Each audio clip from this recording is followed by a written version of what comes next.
So good morning to all. Today's topic is interventions to control microbial pathogens on poultry meat. So this is also one of the strategy to reduce the microbial load, pathogenic microbial load on the surface of the carcasses. Thereby, we are ensuring safety of poultry meat to the consumer. Generally, we have seen we are conducting antemortem inspection, we are conducting post-mortem examination, we are going for special post-mortem examination.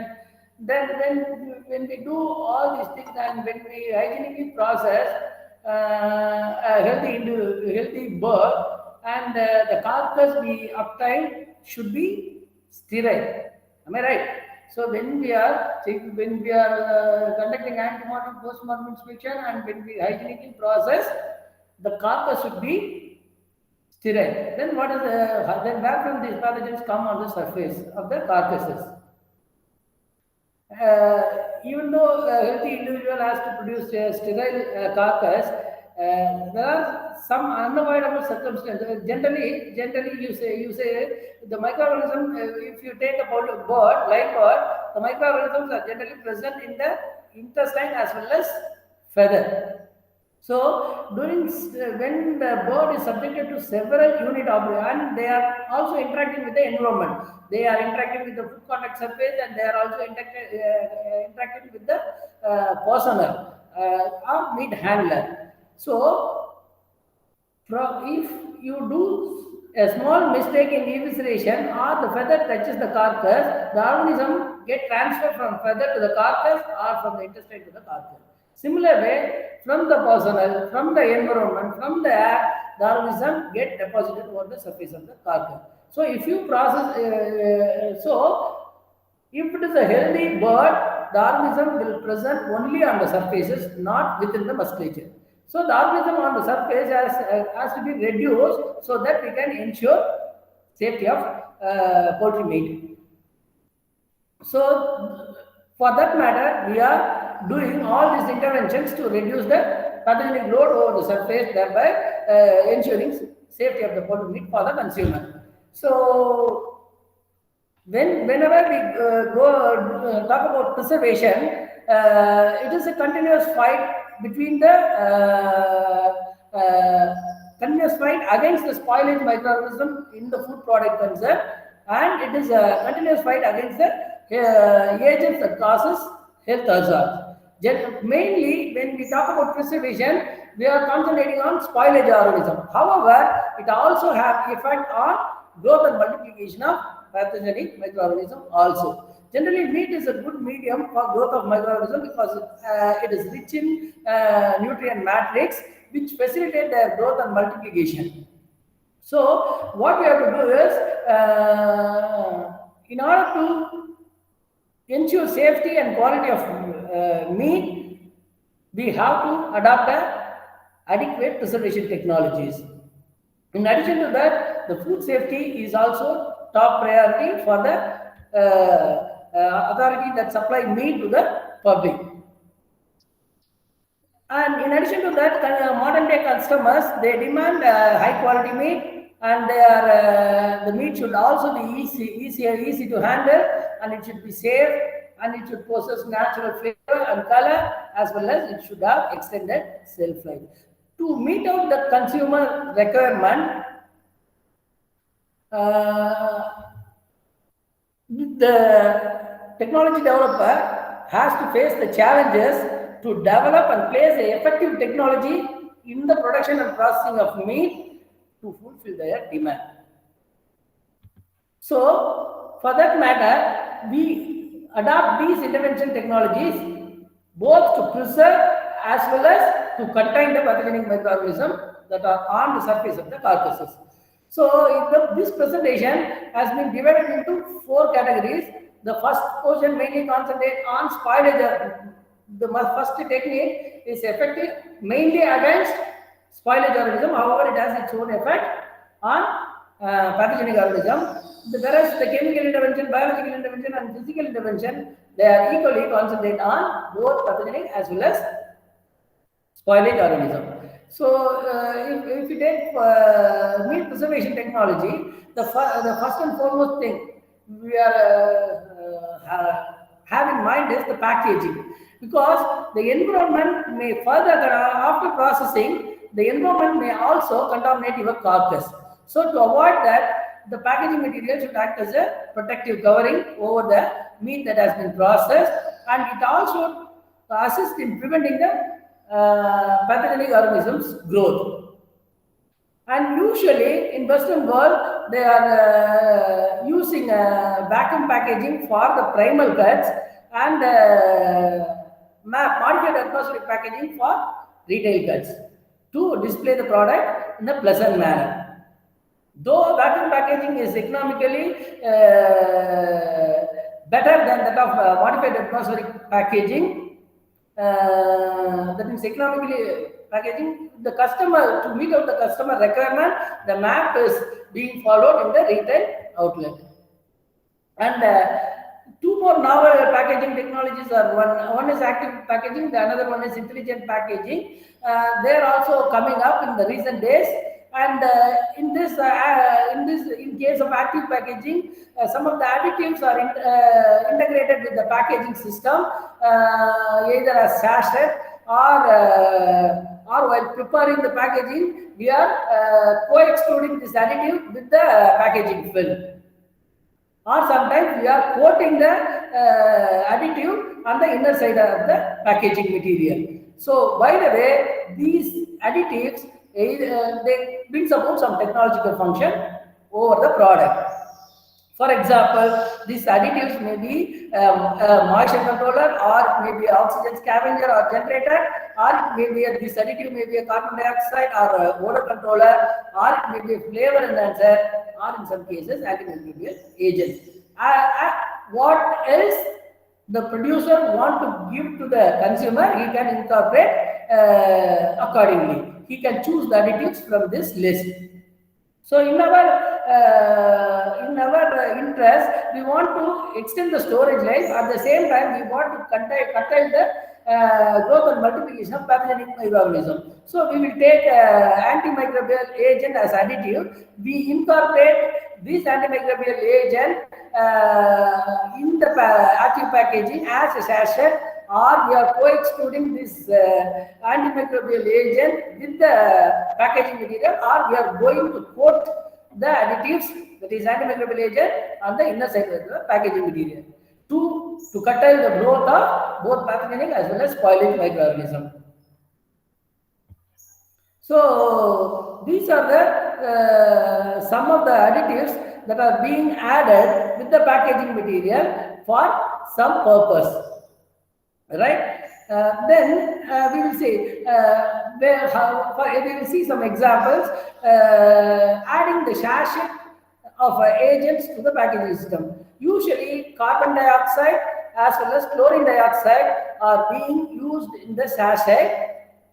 And the carbon dioxide is an inhibitory gas, we all know, and they exhibit antimicrobial, they have an inhibitory effect on the growth of microorganisms, thereby they prevent their growth and multiplication, so thereby they extend the storage life as well as ensure the safety of the product within. Similarly, chlorine dioxide is mainly an agent which also has broad spectrum of activity, so it has effect on both spoilage as well as pathogenic microorganism. These are placed in a small, they are made into small solid microspheres. These microspheres are placed in a sachet and they are kept in the packaging material along with the meat. So, actually, we all know that the raw meat will be kept under refrigerated condition. So when we keep it under refrigerated condition, the humidity of the chiller reaches 80, would be around 80%. At that time, these chlorine dioxide get converted into gaseous form. By the way, it brings about that antimicrobial effect. The second way of adding additives to the packaging material is dispersing the additive within the packaging material. Whether we go for laminate or we go for extrusion, we are integrating these food additives along with the packaging material. We are extruding the packaging material. Then the packaging material is used to hold the meat. Actually, there is a disadvantage when excluding the additives with the packaging material. Sometimes, as while we are preparing the packaging material, we may subject the packaging material to high temperature. This high temperature may destroy the antimicrobial property of the additives which we add. So for that matter, what they do is the chitosan. Chitosan is a macromolecular material that we obtain from crustaceans and insects. Actually, we obtain chitin, and the chitin by deacylation converted into chitosan. This chitosan molecule have the film forming property. That means this chitosan can be made into packaging material. This chitosan material itself possesses some polycationic structure in it. This polycationic structure, they effectively bind with the anionic compounds that are on the bacterial surface. Thereby, they denature or destroy the integrity of the bacterial outer membrane. Thereby, the cell contents leaks. The major macromolecular compounds within the bacterial cells leaks. Thereby, they ensure the killing of bacterial pathogens or spoilage organism. Then another way is we can we can co-extrude slow release antimicrobial compounds with this chitosan. So in addition to the chitosan, we can incorporate, because here we are using chitosan as a film forming material, we are using as a packaging material. In the previous case, what I have told is this packaging film, this chitosan act as both packaging material as well as it acts as an additive. Here we are using chitosan as a packaging material.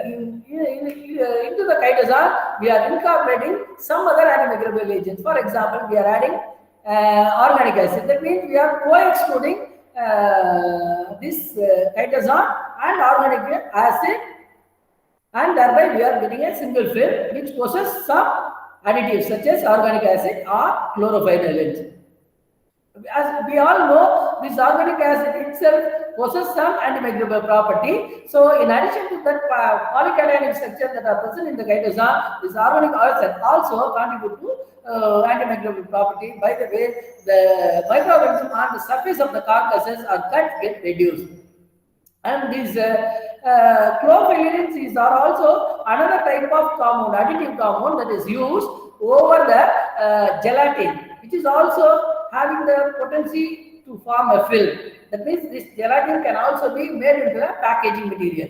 This gelatin is obtained from a protein called collagen, which is present in the bone marrow. Bone. So the bone gets converted into gelatin. This gelatin is used for preparation of packaging material. With this packaging material, we are adding the chlorophylline as an additive. So these chlorophylline, they are water-soluble sodium magnesium chlorophyllin and sodium copper chlorophyllins are attached as additives to the gelatin packaging material. They have shown 5 to 4 log reduction in case of Staphylococcus aureus as well as Listeria monocytogenes. So these chlorophylline have potent antimicrobial effect against the pathogenic organisms. And the third way to incorporate the food additives in the packaging material is coating. That means we have a separate packaging material. The inner side of this packaging material is coated with some of the antimicrobial agents as additives. So this has advantage over the previous one.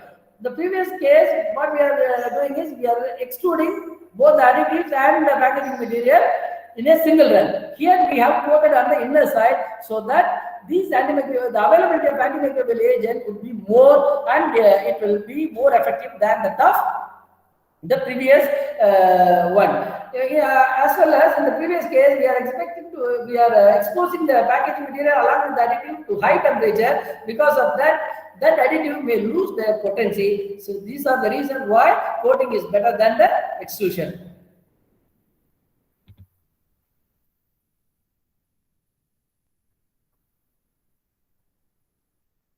Then what are the compounds which are commonly coated on the inner side of the packaging material? Bacteriocins or spice powders or essential oils, these are coated on the inner surface of the packaging material.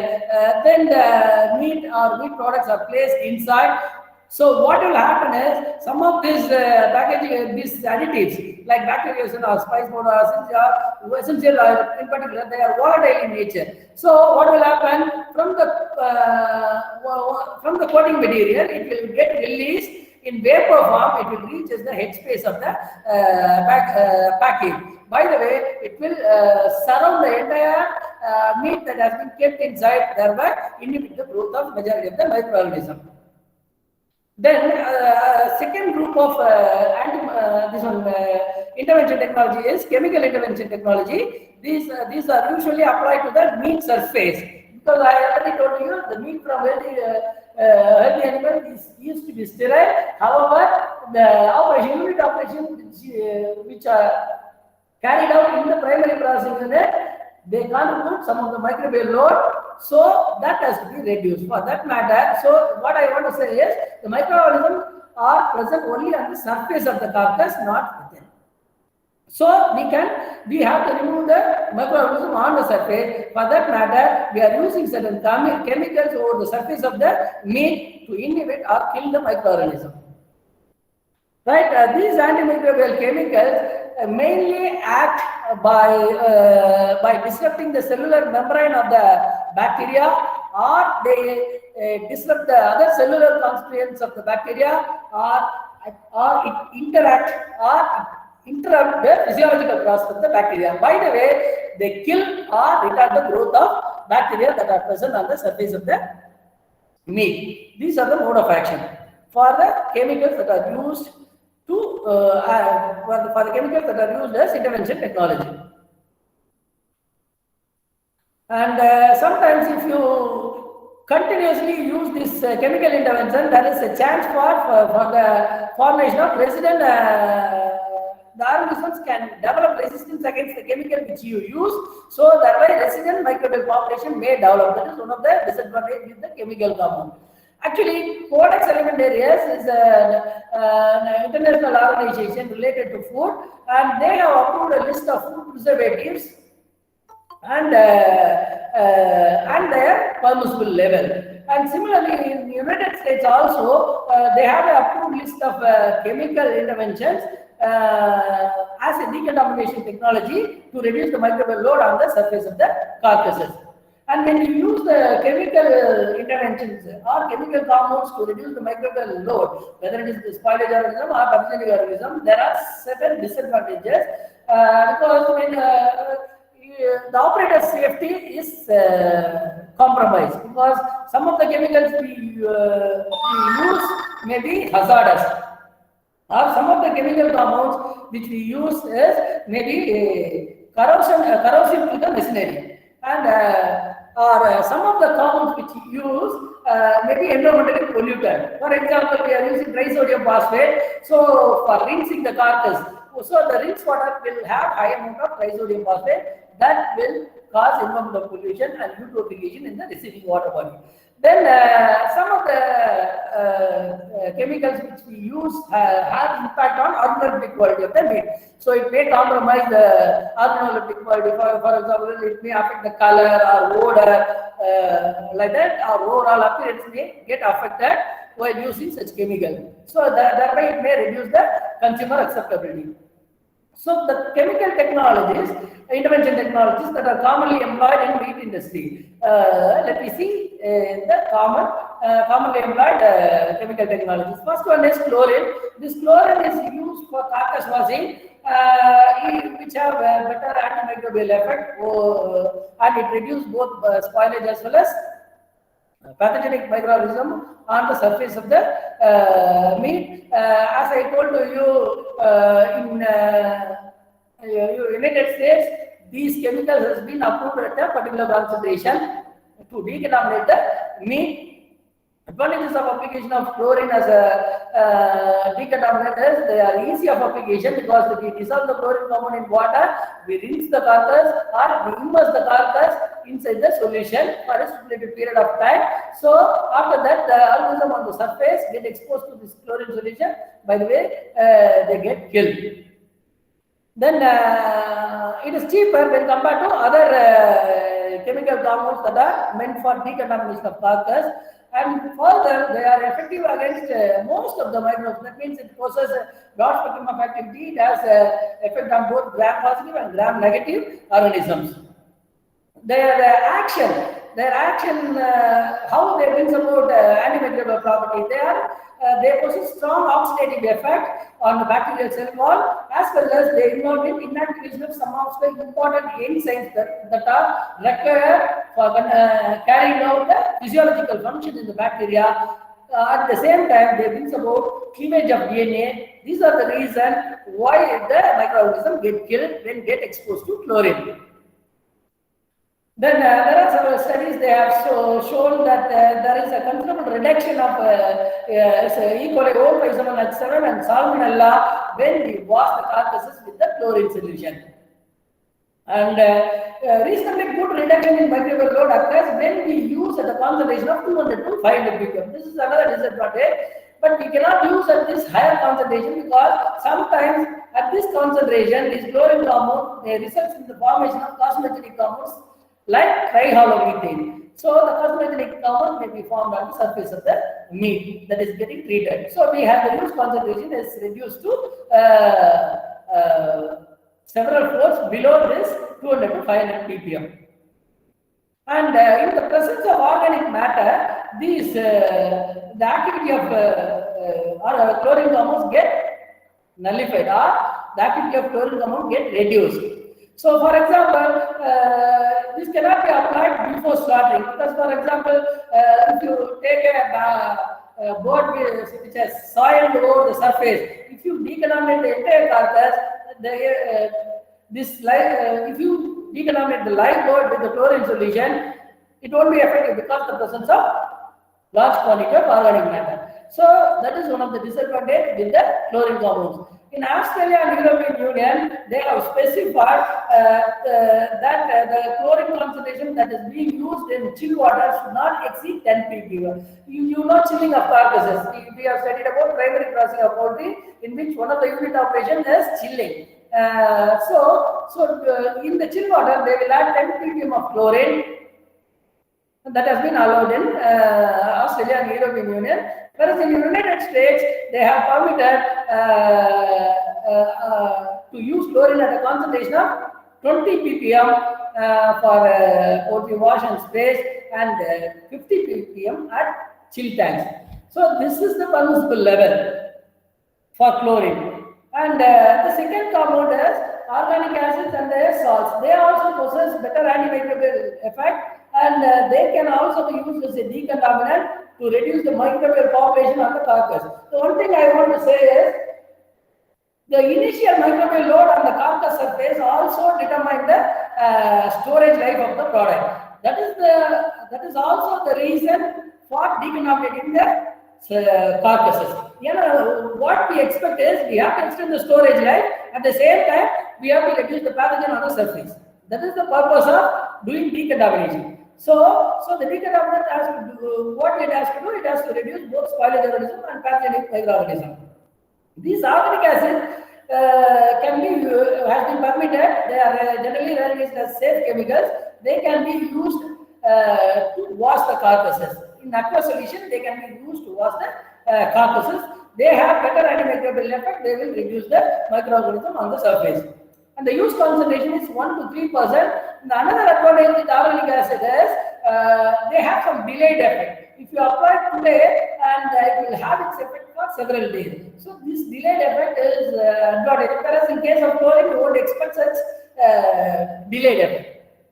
Then the commonly employed organic acids are lactic acid, acetic acid, and some other organic acids like formic acid, citric acid, fumaric acid, propionic acid are also being used to decontaminate the carcass. Then how they are applied? Usually there is a spray cabinet in the primary processing unit that will spray the aqueous solution, 1 to 3% solution of organic acid over the surface of the carcass. So, by the way, the lactic acid or acetic acid is applied over the carcass.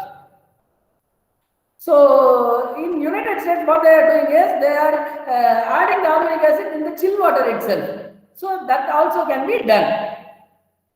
So these organic acids have effect over a wide number of organisms. For example, they are effective against the Arabic bacteria. Some studies showed that they are effective against the Arabic bacteria as well as pathogenic E. coli, own and salmonella. They have reduced their number between 0.7 to 4.9 log. So they have effect against pathogenic organism as well as spoilage organism. And in another study, what they have done is they have heated the surface of the carcasses, then they have applied the organic acid to assess the effect of these combinations. Though they were effective against the microorganism, this combination treatment results in discoloration of the carcasses that reduce the consumer acceptability. And the disadvantage, as I already told you, it causes skin or eye irritation to the meat handlers.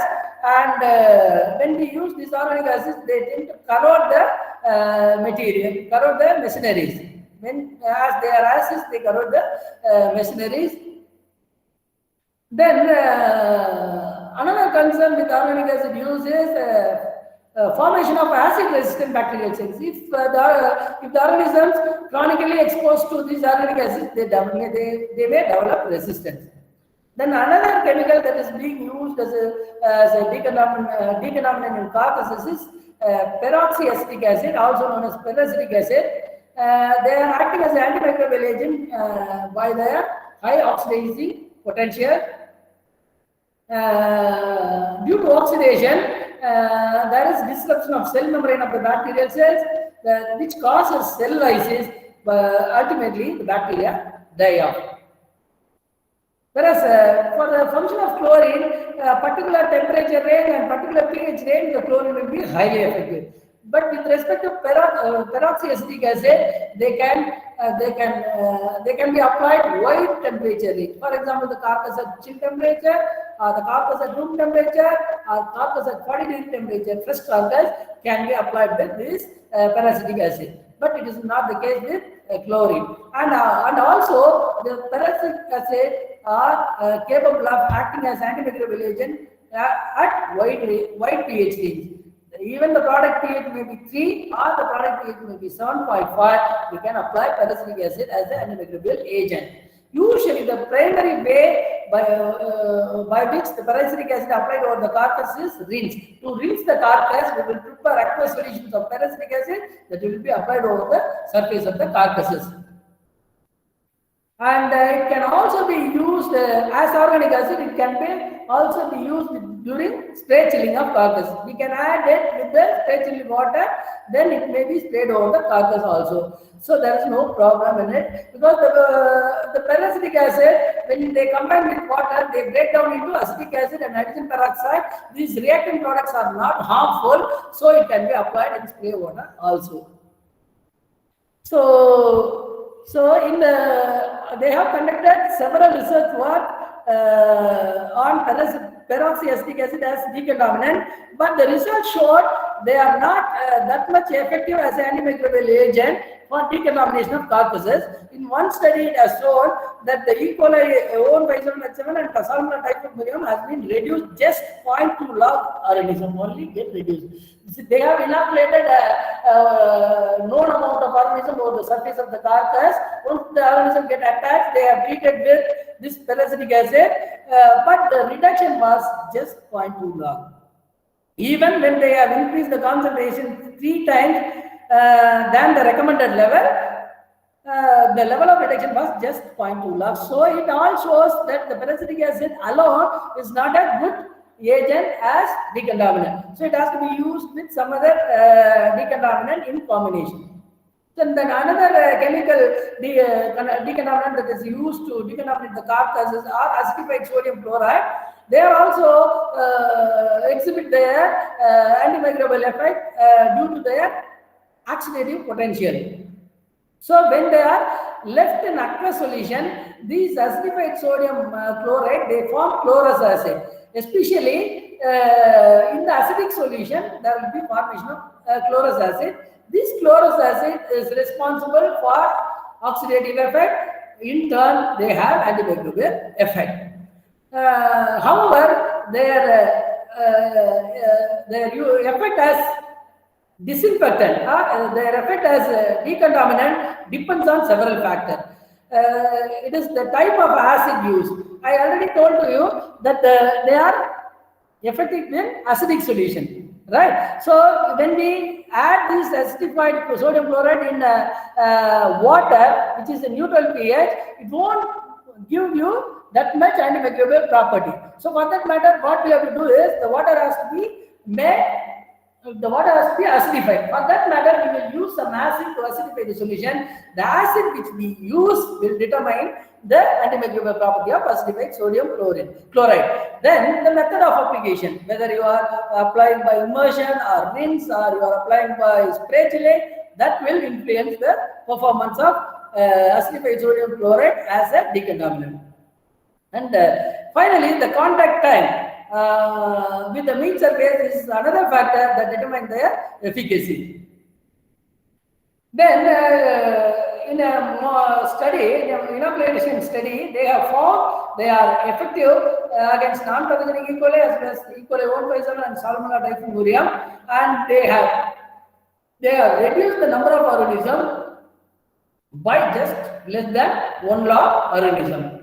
Then another chemical decontaminant that is commonly employed to reduce the microbial load on the surface of the carcass is trisodium phosphates.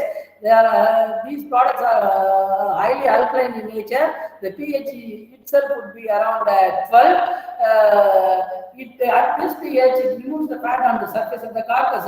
In addition to, they cause the destruction of bilipid layer of the bacterial cell membrane. So because of their alkalinity, it causes the rupture of cell membrane. Because cell membrane, we know it is a bilipid layer, so it gets denatured by the high alkalinity. This leads to cell leakages. The contents or macromolecules within the bacterial cells get leaked into the environment. Thereby, it causes cell death of the bacteria. It has been approved by USDA for food processing, and the use concentration has been specified as 10%. At this use concentration, it reduces the microbial count by 1 log, and disadvantage with TSP is, I already told to you, it acts as an environmental pollutant because we use this TSP solution to rinse the carcasses. Once we have rinsed, the wastewater will be left in the drainage. It will reach as the effluent treatment plant. If you don't treat the effluent, then if you are living into common sewerage, it leads to eutrophication of the receiving pond or lakes. Then it will affect the environment. It will act as an environmental pollutant. So whichever plant uses the TSP as a decontaminant, it has to treat the effluent properly. So when its level gets reduced, then only it has to leave the wastewater into a common sewerage or the receiving water body. And the other way to control this problem is recycling the use of this trisodium phosphate. It has to be recovered and it has to be reused. The another chemical compound that is used for decontaminating the surface of the carcass is ozone. They are also powerful oxidizing agent. Because of that potency, they cause disruption of cell walls and membrane. Advantages of ozone is it is highly reactive, so the reduction will be very quicker, and they have potent penetrability, so easily enter into the bacterial pathogen, and they brings about oxidation of cell membrane and cell content, and easily they decompose. So not like trisodium phosphate, so it will easily decompose to oxygen. Because of that, they won't pose any environmental threat. The disadvantage of using ozone is, I already told to you, it is an oxidizing agent. So it may, usually chicken fat possesses more amount of unsaturated fatty acids. So these unsaturated fatty acids may get oxidized by the ozone. By the way, it may induce rancidity of the fat present in the chicken carcass, and it also brings about oxidation of the muscle pigment, thereby causes bleaching of the color of the carcass. So actually, several authors have used ozone as a decontaminant, and the results are inconclusive and they are highly variable. Some says that their effect is more, some say that the effect is negligible and it cannot be used as an antimicrobial agent. So in an average, what the result shows is almost a reduction of less than 2 log is expected when we use ozone as a chemical decontaminant to reduce the microbial load on the surface of carcasses. Then the third interventions that are commonly employed to reduce the microbial load and pathogen on the surface of the carcasses are biological agents like bacteriophages, then bacteriocins, and some of the lactic acid bacteria and their metabolites like bacteriocins and lactic acids are used to reduce the microbial load on the surface of the carcasses, both spoilage as well as microbial pathogens.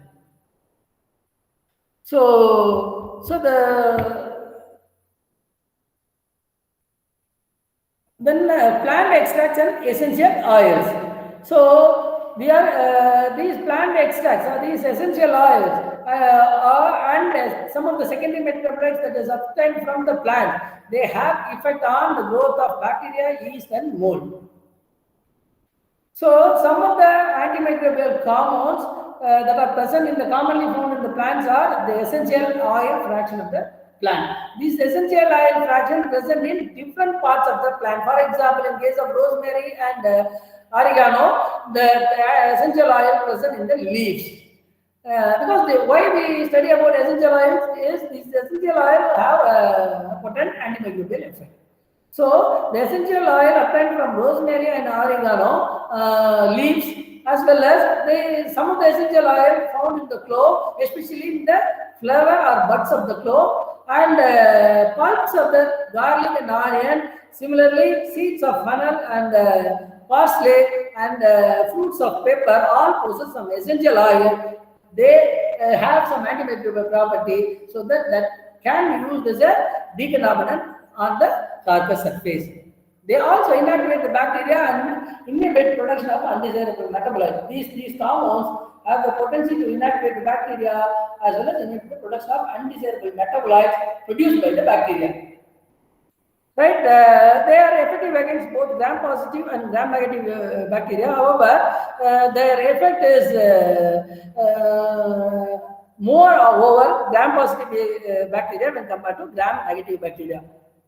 And how they brings about antimicrobial effect, that is the exact mechanism is not clear. However, when we use the essential oil at low concentration, because one thing is for sure, this essential oil possesses some phenolic compounds. That phenolic compounds have some antimicrobial property. So when you use the essential oils at low concentration, the phenolic compounds that are present in the essential oil affects the bacterial enzyme activity. By the way, that means it interferes with the physiological activity of the bacteria. By the way, they inhibit or kill the bacteria on the surface of the carcasses. When you use this essential oil at a higher concentration, the phenolic compounds bring about protein denaturation in the bacteria. So by the way, it reduces the bacterial load on the surface. So how the phenolic compounds brings about antimicrobial property. Though we don't know the exact mechanism of its antimicrobial property of essential oils, one of the component in essential oil is phenolic compounds that brings about antimicrobial property. Other compounds are also present, yet to be elicited. Then how these phenolic compounds bring about antimicrobial property, they increase the bacterial cell wall permeability, thereby the cell leakage occurs. So the macromolecules within the bacteria get leaked to the environment. By the way, it causes death of the bacterial cells, and it also disrupts the cell membrane integrity by interacting with the membrane proteins. As it is a phenolic compounds, they interact with the membrane proteins, and by the way, it causes disruption of cellular membrane of the bacteria.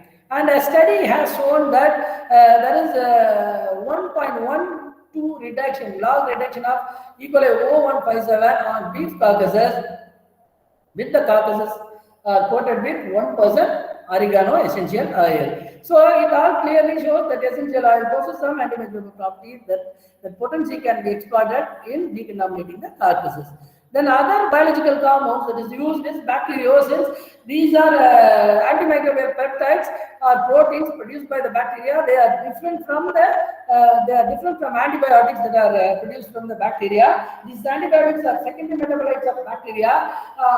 These bacteriocins are products of ribosome. These are protein in nature. These are synthesized by the bacteria themselves from the genetic code it possesses. And these bacteriocins can be added during processing of raw meat, or it may be added before packaging of the meat. This prevents both the spoilage as well as some of the pathogenic microorganisms. These bacteriocins have the effect against both spoilage as well as some of the pathogenic microorganisms. The commonly employed bacteriocins has been listed here.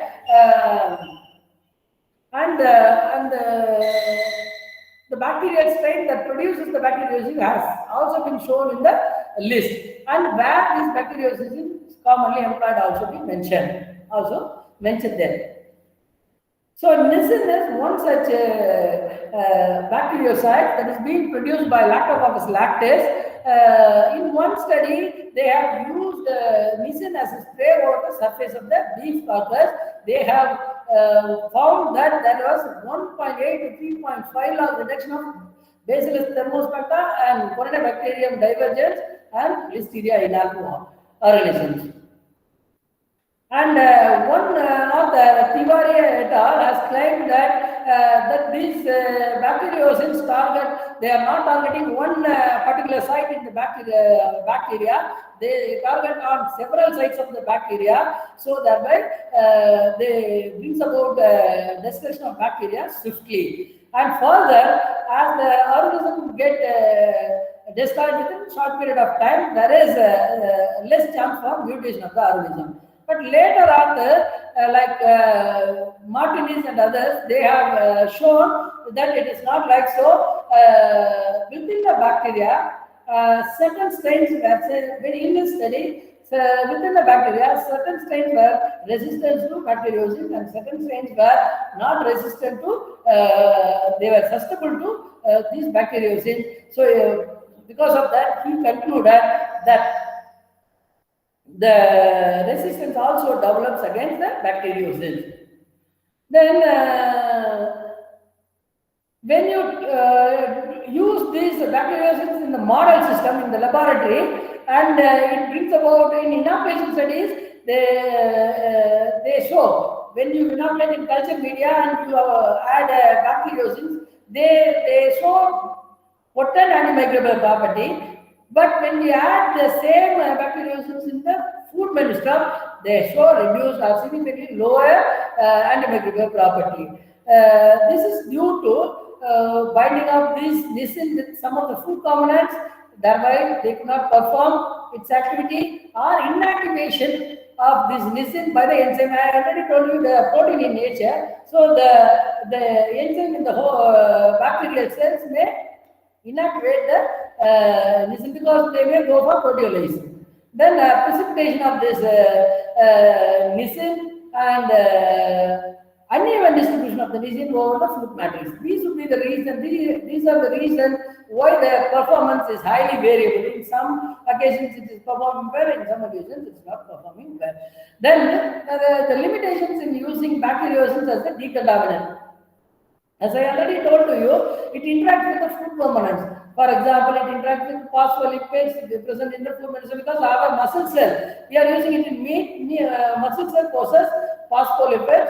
So they get bound with these phospholipids. By the way, it loses its action. Or if you use it in a processed meat product, we add some emulsifier, especially in case of emulsion based meat product, we are using emulsifier. So that emulsifier interact with the emulsifier. By the way, it loses its potency, and it may also interact with some other food component. That way, they lose their potency. And if the product pH is over and above 6, then also the efficacy of nisin get reduced, because when the pH of food medicine is over 6, the solubility of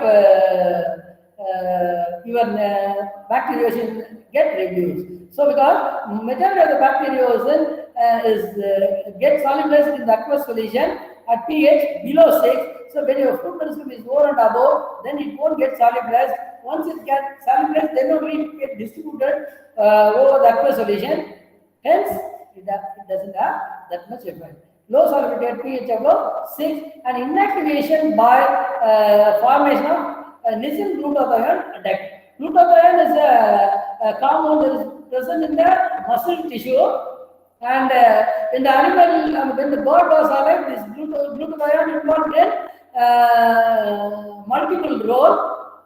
For example, in long-term memory, short-term memory, in immune response,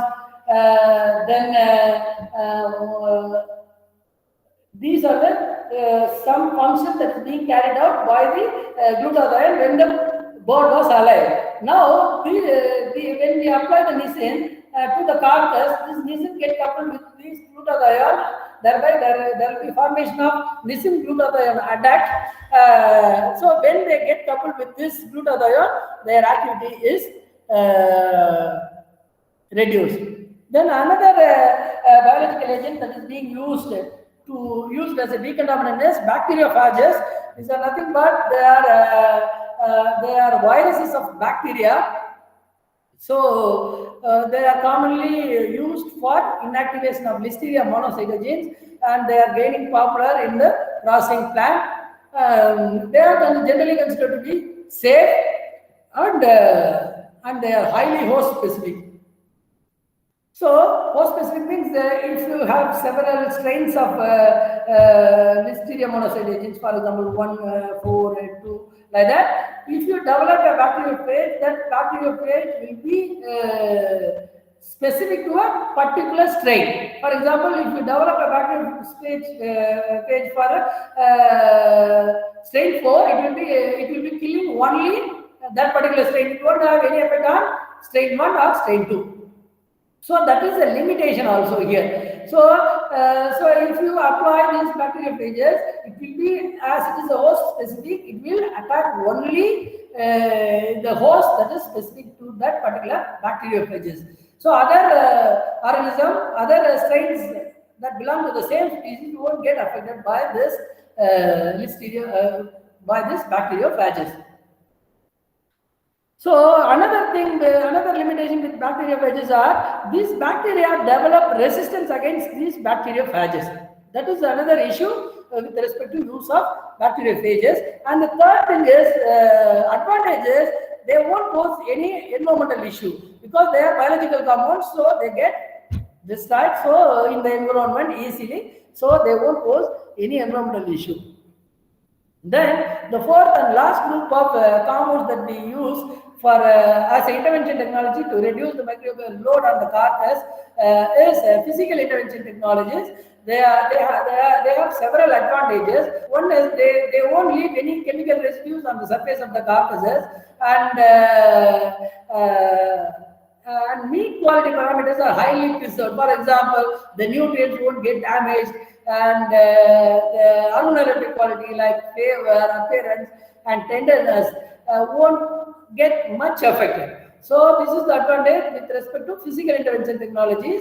And another advantage is it can be applied throughout all processing stage, whether it is a pre-slaughter period when the animal is in the farm, then also we can apply some of the physical intervention technology. When we are doing this primary processing, then also we can add, integrate some of the physical intervention technology during further processing. Even after post packaging, we can integrate some of the physical intervention technologies. For example, some of the intervention technologies that are incorporated during pre-slaughter period is animal washing. I already told you the soil that is on the surface of the carcasses will affect the antimicrobial property of the decontaminant that we use in future. So if you wash the carcasses, it will ensure the physical removal of some of the microorganisms present on the surface of the animal. So the another physical intervention technology that is being used during slaughter is trimming and hot water washing. Trimming means, for example, you are processing a carcass, a portion of the carcass gets soil. In such cases, the portion which has get exposed to soil get trimmed off. The rest of the carcass will be salvaged for human consumption. So that is so trimming is one of the physical intervention technology that is used during primary processing.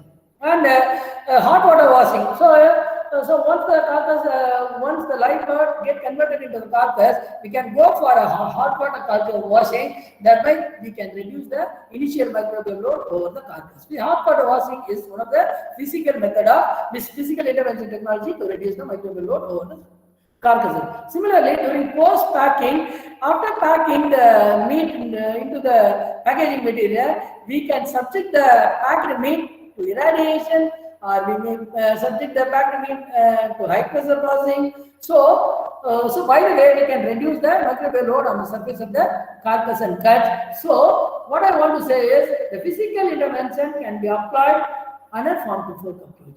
It can be integrated in pre-slaughter period also, or it can be integrated after packing also.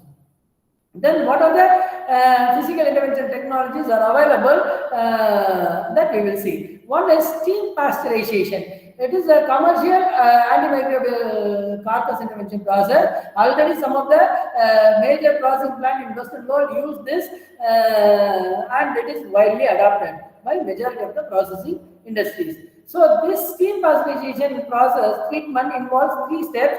One is water removal. The water on the carcass has to be washed and the water on the carcass has to be removed. Second thing is the carcass has to be subjected to steam pasteurization. Then the carcass has to be rapidly chilled. These are the 3 steps involved in this commercial antimicrobial carcass intervention process. One thing is the carcass has to be washed and the excess water has to be removed. Then we have to subject the carcass to steam pasteurization, and the third one is the carcass has to be rapidly chilled. So for that matter, this commercial process possesses a stainless steel tunnel. This tunnel is placed immediately before the chiller. So this tunnel also includes the online or overhead rail system. So overhead we have rail system. This tunnel system encompasses that rail also. So the carcass will be on the rail itself. So once they reach the tunnel, they get exposed to the steam and they emerge out of the tunnel and it go for other processing operation. So once the carcass has been washed and the water has been removed, the carcass enter the tunnel. Within the tunnel, the carcass get exposed to that steam that has been saturated with water at atmospheric pressure of 8 to 10 seconds. Then until the carcass surface temperature reaches 85 to 90 degrees. So it is not the temperature of steam, it is the temperature of carcasses. Once the carcass temperature reaches 85 to 90 degrees centigrade, they emerge out of the tunnel. So now we have subjected the carcass to steam pasteurization. Now the next step is the carcass has to be immediately chilled. So we have to reduce the temperature quickly because to avoid unfavorable color effects, because we have already exposed the carcass to a temperature of 85 to 90 degrees centigrade. So it may bring about unfavorable color effects in the carcass. So what we have to do is we have to reduce the temperature. So we have to reduce the temperature very quickly. So a study shows that it has resulted in 1.5 log reduction of total aerobic cow in the carcass that has been subjected to this steam pasteurization. Then the limitations of this the study also showed that coliform population on the surface of the carcasses get completely eliminated. That means the coliforms are also commensal bacteria that is present in the alimentary canal of the alimentary canal of the poultry. So when we go for evisceration, if there is accidental contamination of carcasses with intestinal content, then these coliforms are present on the surface of the carcasses. So this steam pasteurization causes complete elimination of these coliforms on the surface of the carcass. The only disadvantage with steam pasteurization is the carcass that emerge out has a cooked appearance. So when you increase the exposure time from 8 to 10 seconds to over 10 seconds. When the exposure time exceeds 10 seconds, then there will be a cooked appearance on the carcass that reduces the consumer acceptability. So here several studies have been conducted on steam pasteurization to reduce the microbial load on the surface of the carcasses. So the only disadvantage is sometimes if you are not properly placing the tunnel or the nozzle from which the steam saturated water comes, then non-uniform temperature distribution occur in the tunnel. Because of that, a particular area of the carcass gets decontaminated, but not the other part. So this is a limitation with steam pasteurization. Another intervention technology is irradiation of the carcasses, in which the carcasses are exposed to ionizing radiation source. The source of ionizing radiation usually are gamma rays and X-rays.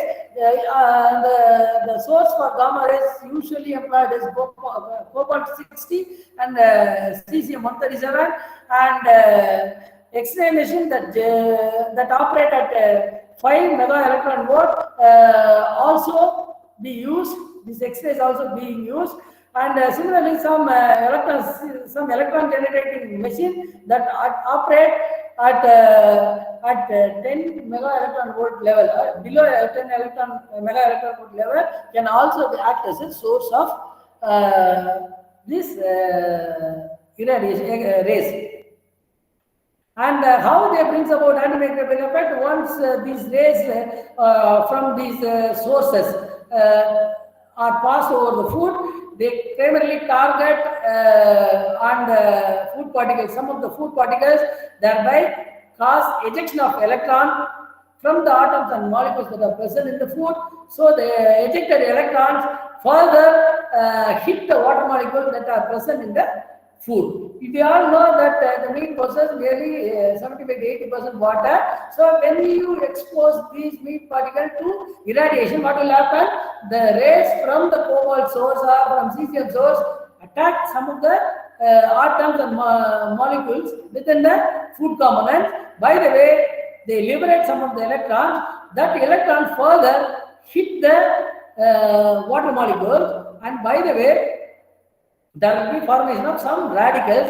That radicals and ions brings about the antimicrobial property. So these ions and free radicals that have been formed, the formation of ion and free radicals will be better when the water in the food ministrum is in liquid form.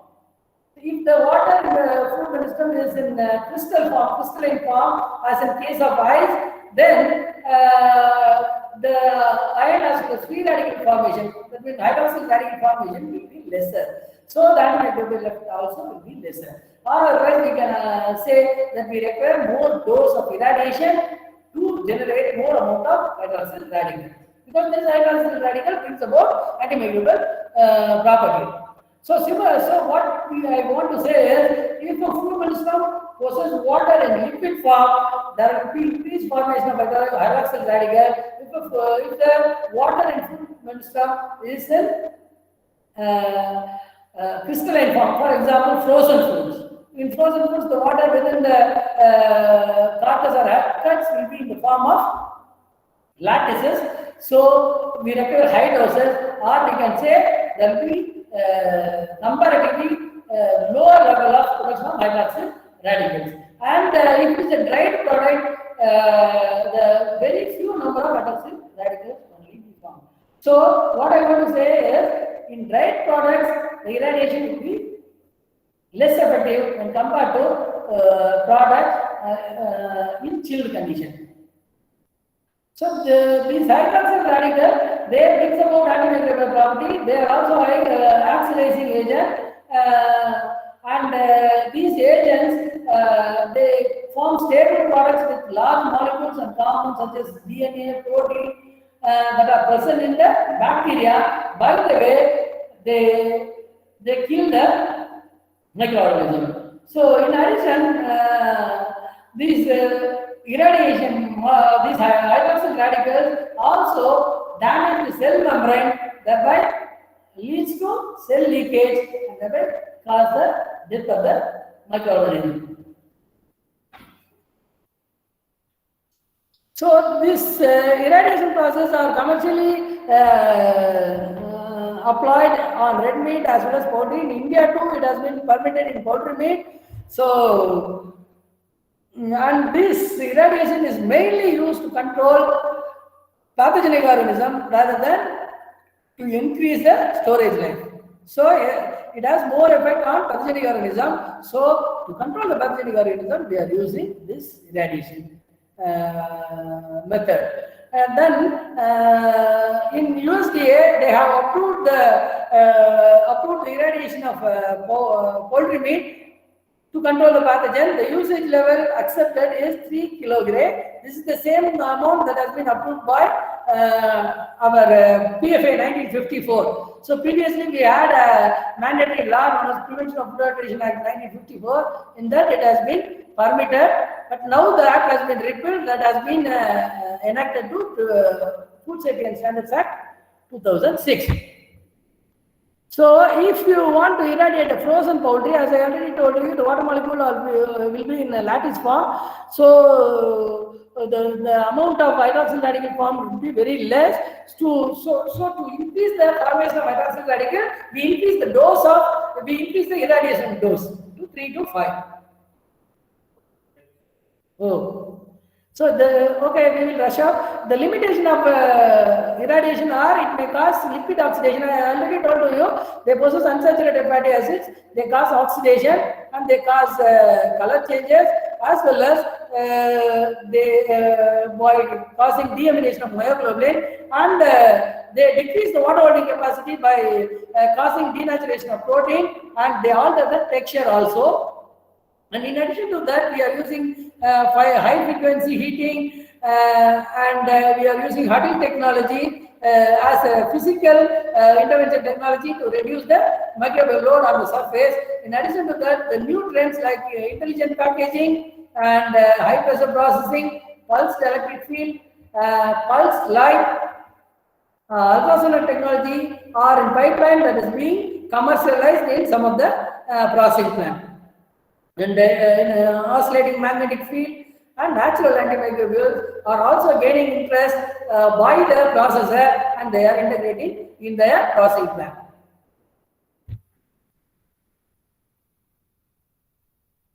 Thank you. Any questions?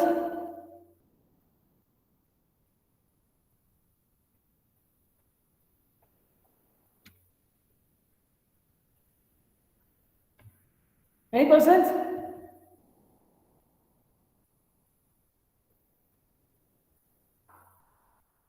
Okay, thank you. Then wait in the call. The other faculty will take the class.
Sir, good morning, sir.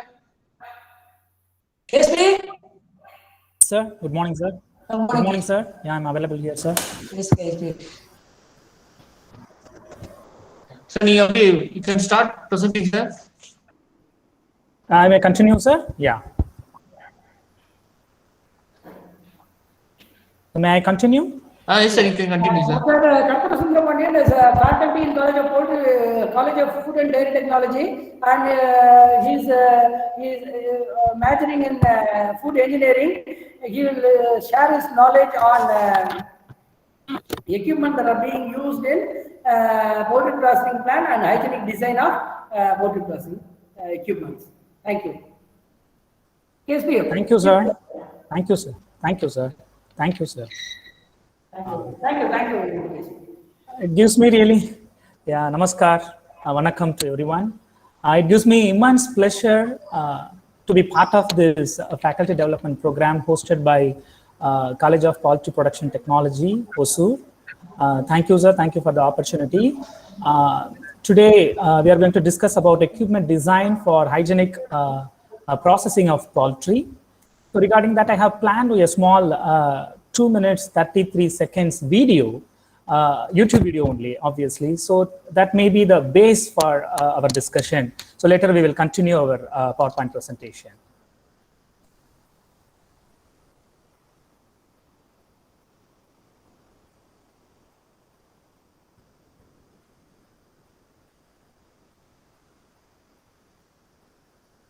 Sir, I'm sharing my screen.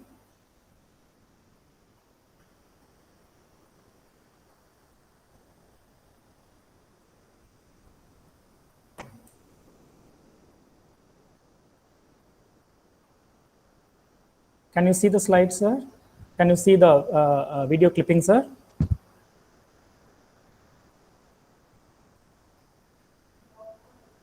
Yes, sir.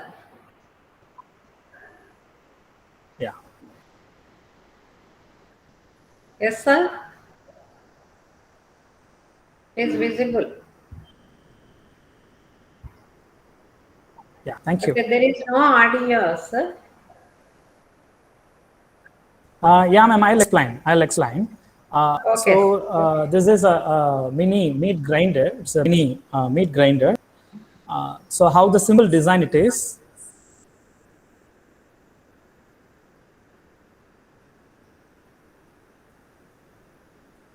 So he's assembling the part.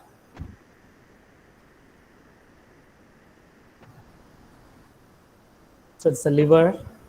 It's very similar to your citrus fruit juicer. The same components of auger and a cutting blade is added in front, and a die is mounted just in front of the cutter. Do you want me to replay the components? I'll replay a bit later.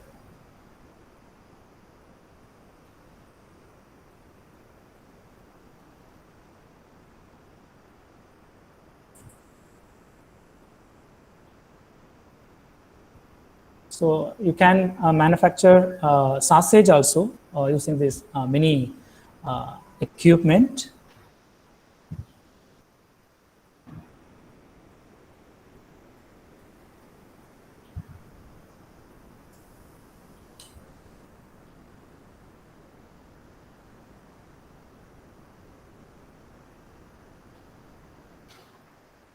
Has mounted the intestine at the end.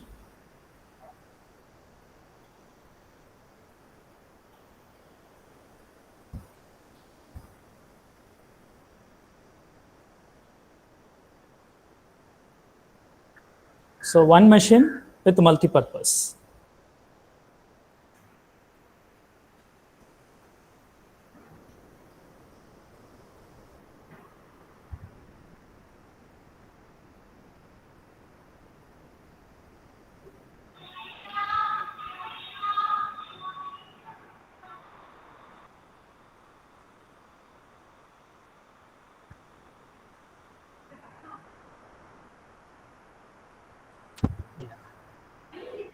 Yeah.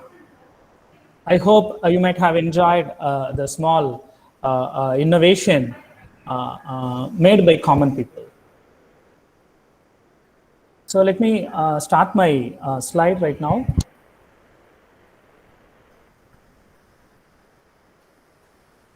So what's our understanding? The equipment is very small and it is a manually operated device, detachable parts, and easy to operate, less energy. These are the advantages of the equipment, what you have seen, and multi-purpose also.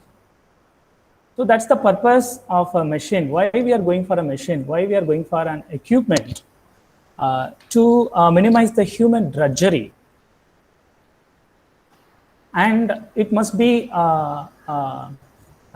facilitating ease of operation and hygienic processing are all the added advantages of using a machine.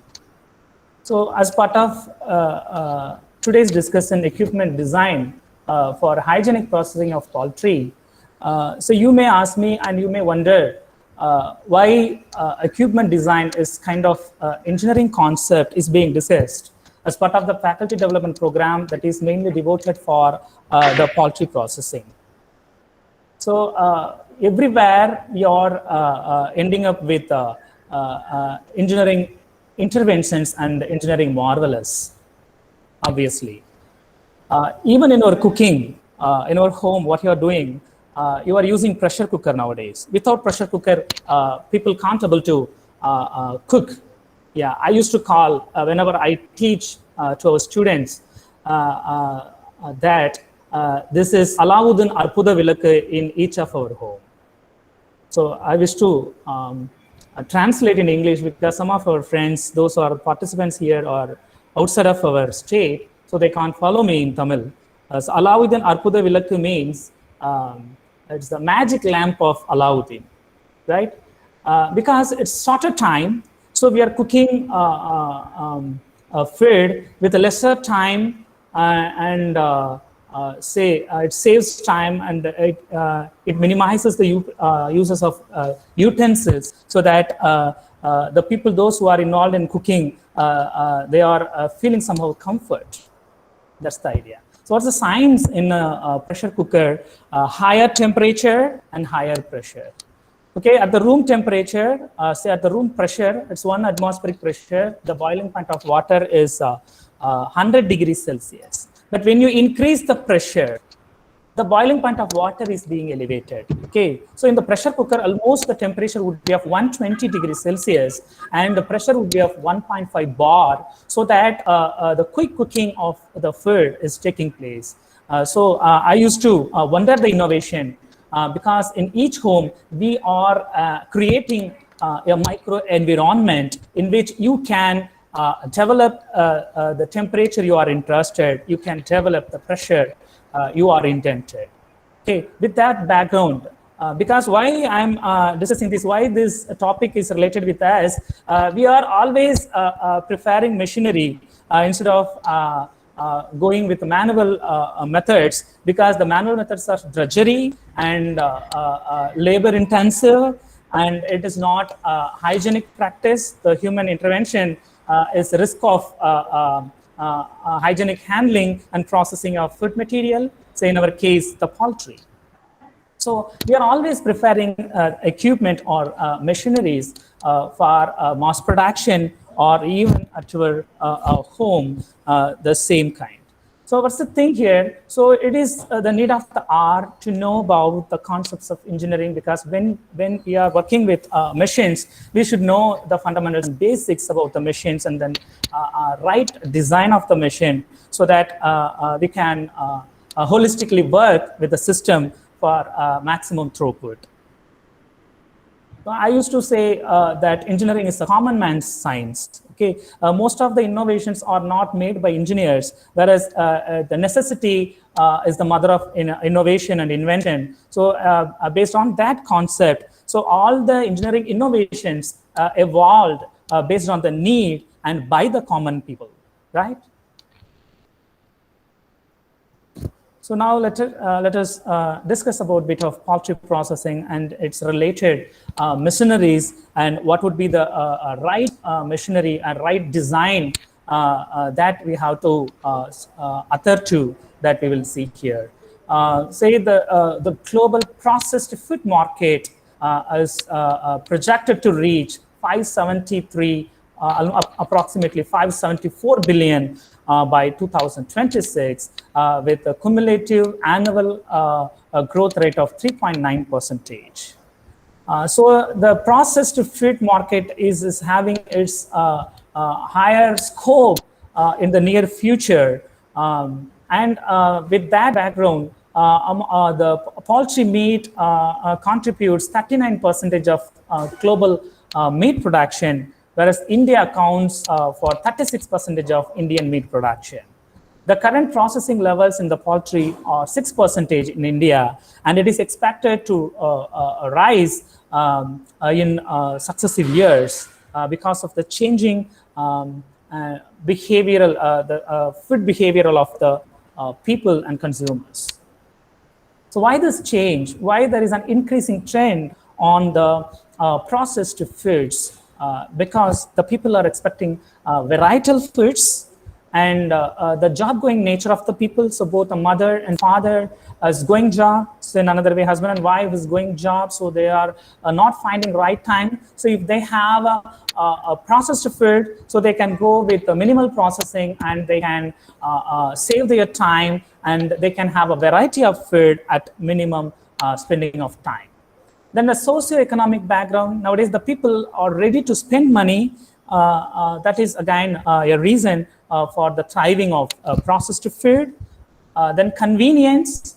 So yeah, it's fine convenience. You can keep aside. So you can keep at the refrigerator temperature your processed food, or you can keep at a room temperature. And as and when you are needed, you are in need of having a different type of food. So based on the convenience and the happiness of the family people and your friends and relatives, the people are using the processed food.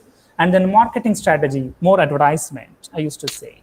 Say, I used to give an example, Ujala. So when we go to the shop, we ask Ujala.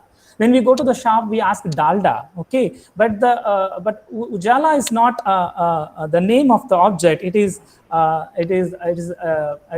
brand name, right? Ujala is a brand name. Dalda is not. It's not the name of the article, whereas it's a brand name. Okay, so in such a way, we are being tuned. Our mindsets are tuned to name the article, to purchase, and it induces the students and children more positively as I can say eye-catching object, right?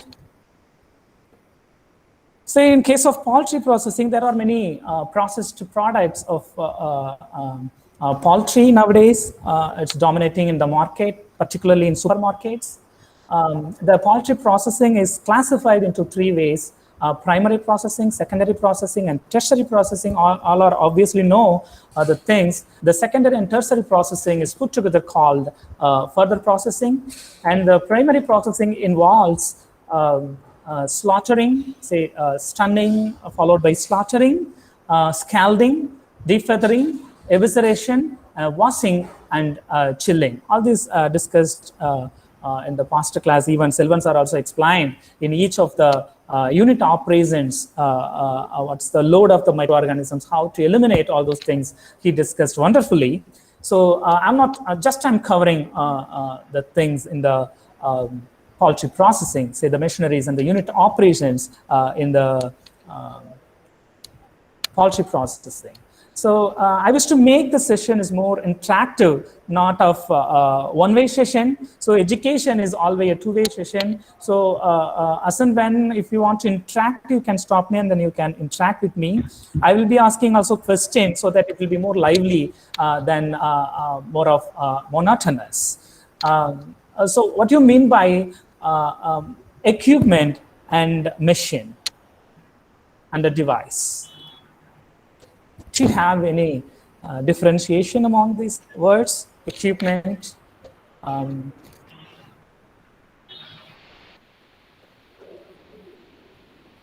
I think Uma ma'am is trying to speak.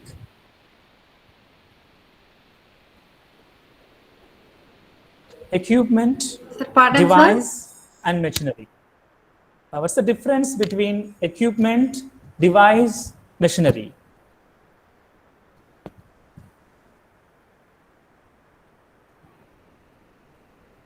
Is there any difference? Actually, equipments used in the food processing, like actually industry and all, they will use big huge equipments. Devices are actually, we can say that there are some accessory items which can be added to these equipments. And machinery or different types of machinery will be there, no sir, for processing, like will be having low temperature machines, high temperature extruders, like that. Different types of machines can be used. Actually, we will be using them interchangeably in the regular processing, actually. We can interchange them Sure, ma'am. also, Right, ma'am. but the clear definitions Yeah, we should get. You are right, Yeah. ma'am. You are right, ma'am. More often we are using the words interchangeably, like device, equipment, Yeah. and machinery, but they have their clear definition.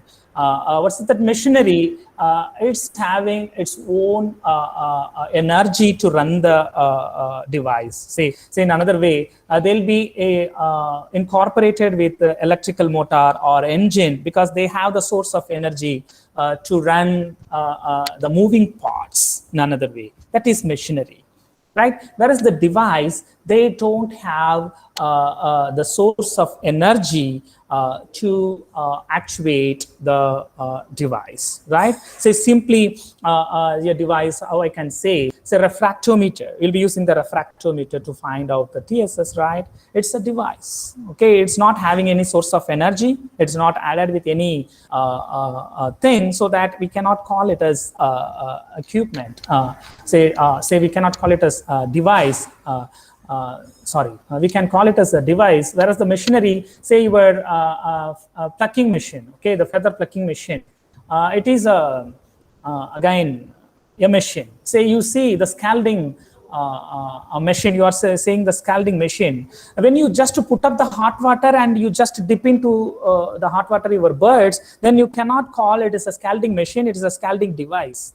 When you incorporate the electric heater, so that when you switch on, then the water gets heated up automatically, then you can call it as scalding. Then when you have any of the mixture, or do you have any of the diffuser, air diffuser inside the scalding device, then it is again a machine because it's having its own source of energy. So that's the difference between your machine and the device. Okay, that's the clear difference. The device doesn't have any of the source of energy, whereas the machine is having source of energy, right? So it's put together the device and your machinery called equipment.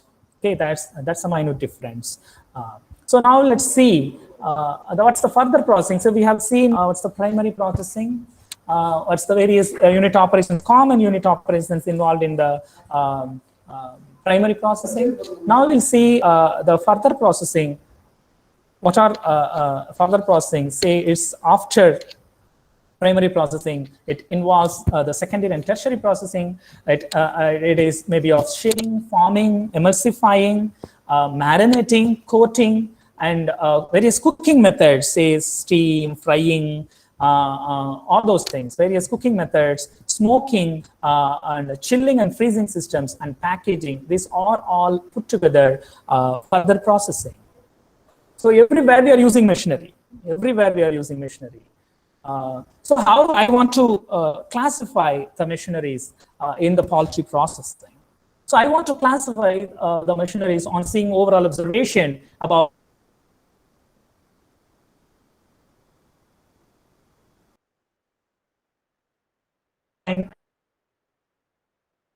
processing machineries and post-processing machineries. So what's the pre-processing machineries? Generally, you are handling equipment. And then processing machinery, which involves the primary and secondary and tertiary machineries, right? Starting from stunning till it reaches to the consumer as the product. Then it is your processing machineries. Then what's classified under post-processing machineries? After processing, obviously, will be cleaning, right? So the packing may be categorized into the processing machineries and may also be categorized into post-processing machineries. So packing, and then storage machinery such as your chilling equipment and your freezers, and the cleaning. So clean in place, cleaning out of place will be classified under post-processing machineries. So why we should know about the equipment design towards hygienic handling of or hygienic processing of poultry. So you can see the diagram here, say to get the wholesome food, safe and wholesome food. When we are intended for safe and wholesome food, we should have the knowledge of hygienic design. So that is categorized as a prerequisite. Okay, so prerequisite for your processing. So next, your hygienic practices, say the good manufacturing practices or HACCP, or food safety quality management system, FSMS, all these things will be categorized as prerequisites. To get the safe, wholesome food, we should have hygienic design as the first step in our prerequisite, and followed by the good practices, hygienic practices that must be enrolled in the plant. Okay, so here you do process development and you control the process by considering your HACCPs, the critical control points and everything. So put together will give you the safe and wholesome food. So to get the safe and wholesome food, we are much interested to know the equipment design for hygienic handling and hygienic processing of poultry. Say what it will cover. Okay, so what are the areas the hygienic design covers? Is it ensures the hygienic equipment design ensures the microbial stability, chemical stability, and physical stability. So roughly it can be called as physical, chemical, and biological stability has to be ensured with the proper equipment design for hygienic processing of poultry. Okay, the microbial stability, how it can be ensured by preventing the cross-contamination. Then the chemical stability is ensured by preventing the reaction between the foods and the material, okay, the processing material or your utensils. Right, then physical stability, how it can be prevented by providing your physical safety gadgets. Okay, by providing safety gadgets, you can prevent the physical damage or physical spoilage on the food material. So considering the physical stability and chemical stability and microbiological stability, the equipment design, proper equipment design must be ensured for hygienic processing of poultry. What are the design principles? What's the importance of design principles? So the equipment design follows the following design principles. So the equipment provider and the equipment user should work together to identify issues, common concern, right? So both the parties has to work together to get the safe and wholesome product. The next, to a forum to enable the sanitary design conversation to happen ahead of time rather than when equipment reaches the plant floor. Okay, before it reaches to the plant floor, there must be a conversation, a healthy conversation between the supplier and the user, equipment user should be ensured. And the third, creating a standardized food safety focus for equipment evaluation. Okay, so the equipment manufacturer has to evaluate the machinery when it is supplied to the industry or the plant which intended the processing. right? So say this is called principle, but this is not a standard. Okay, the principle and standards both are deviating. This is a suggestion so that a good equipment design will result out of following the design principles.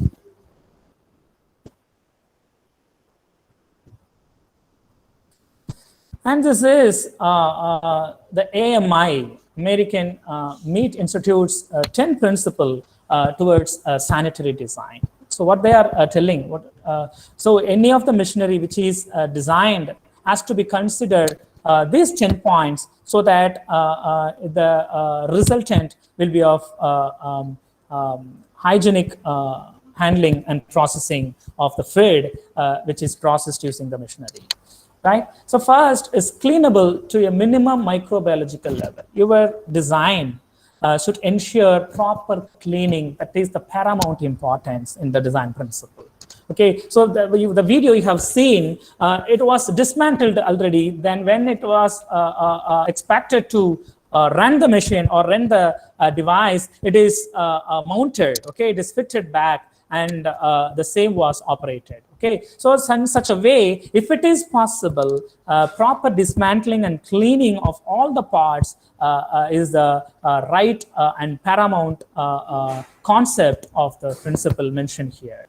The second is made of compatible materials. First is cleaning. Second, the material makeup. Okay, generally stainless steels are used. The material makeup, the metallurgy is being discussed in the successive slides. What are the different grades of the steels are used in the food industry? That will be discussed a bit later in the same session. Okay, it's a compatible materials. Your manufacturing machinery should not be made up of aluminum, should not be made up of copper or the stainless steel, which are highly reactive to your food material. So the compatibility of the material makeup is also the second paramount importance. Okay, so this ensures the chemical stability. The first one, cleanable, ensures the microbiological stability. Okay, and the third is accessible for inspection, maintenance, cleaning, and sanitation. Okay, and it should be ensured, the design must be ensured the accessibility for inspection, maintenance, cleaning, and sanitation. That's the third important step. Then the fourth step, no product or liquid collection. There should not be any deposition of the liquid in the pipelines or in any of the system when you plan for complete automation of your plant. Okay, that should not be any collection of product or liquid. Then the hollow areas should be sealed hermetically. Okay, so airtightly it must be sealed, the hollow areas. No niches, means recesses, okay, or cracks or crevices are called niches. There should not be any recess, there should not be any crevices, there should not be any break in the processing machinery. So that will be the host of the microorganism. Then the sanitary operational performance. Okay, so it must ensure the sanitary operational performance. And then hygienic design of maintenance enclosures. Okay, the maintenance enclosures must be designed scientifically for hygienic design.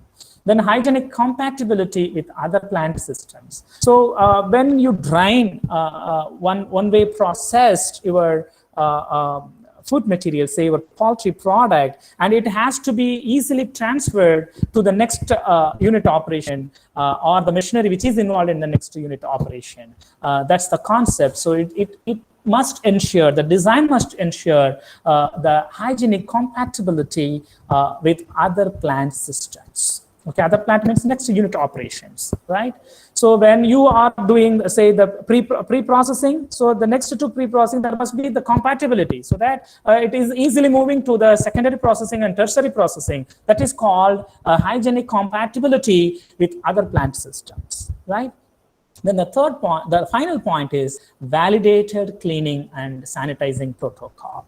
So the design must ensure the validation, should ensure the cross-check whether the cleaning and sanitizing protocol is established properly using the design. So that is the thing. Whenever we plan for a design, and when we ask for a design from any of the engineering company, we should think all these points, the 10 points as recommended by American Meat Institutes in 2003, that would result in a greater manner. So now let us see some examples, how it should be, how it should not be, how the design should be. So that will give you some glimpse of the concepts, so that it will be of more lively when you see the more pictures. So the first concept, as stated by Stanfield, it's equipment openings and covers should be designed to protect stored or prepared food. That should be a cover. Okay, whenever you go for a processing, so until otherwise it is required, you may be kept open, the hopper, right? Or else the copper must be covered. You can see the picture here. Say here the mixing operation is being performed in a machine, so it is covered properly. So right, so that any unwanted materials, any foreign matter will not fall into the food, so that your food is intact and it is safe. For that concern, it should be closed. That must be covered in any of the machinery we are designing. Here you see the bowl chopper, it is having a cover. Okay, this is the right design.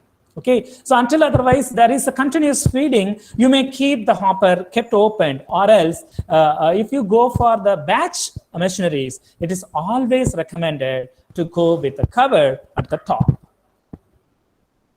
The next is failure to provide airtight, say watertight joints may result in the contamination. Okay, you see here, so all of the machineries, when you go for complete automation, what the thing will be happening, we will be cleaning using the CIPs most of the time, so that there will be water lines in the machinery itself, so that when you switch on acid treatment or alkali treatment or a hot water treatment in the CIP, so that the lines will be connected in the processing machinery, right? So it must be properly sealed, then only the contamination can be prevented, or else the food may enter into the line pipeline, or the water that is stagnant water inside the lines may contaminate your food. Okay, so what is the recommendation?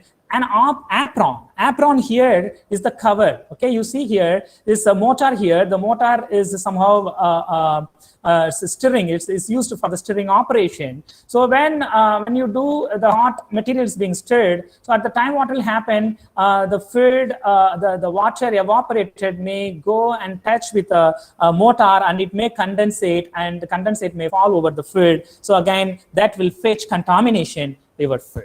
Okay, so you see here, when you provide a proper a ring, throw a ring, it is called an apron in another way. Even your machine, say your motor is sealed and there is a cover, so the contamination is prevented. Whatever the condensation takes place, that will be drained due to the design, inclined design. The water will be drained, sliding. Water will be sliding, and it will be collected in the rear side of the motor.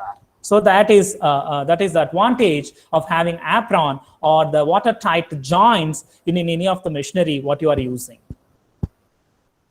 The next example is here. A proper spacing must be provided.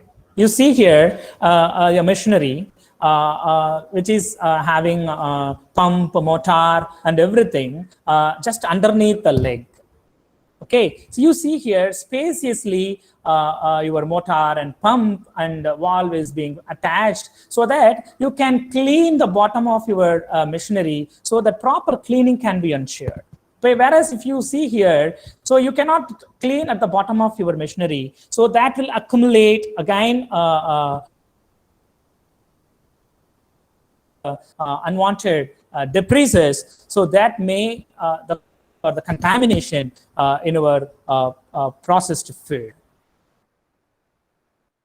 So the next thing is our easily removable bearings, bushes, and sprockets. So either we should movable or fixed shaft can be used so that it may be cleaned properly, or it may be removable to allow access for cleaning. So what are the bushes? So when the bushes are in contact with our food material, say when you go for the chopping, so mincing, right? So at the time, say the shaft will be held with knives, right? The shaft is the rod.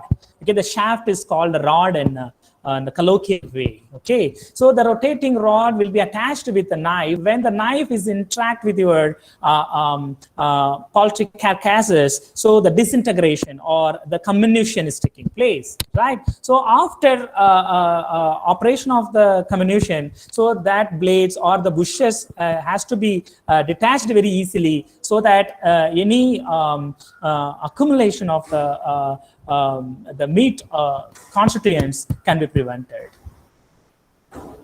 So equipment containing bearings and gears that require lubricants should be designed and constructed to prevent lubricant leaks, drips, or entering to feed or onto food contact surfaces. That again, very important point. So whenever there is a moving part, we should ensure the lubrication for the moving part, or else the machine will end up with higher wear and tear.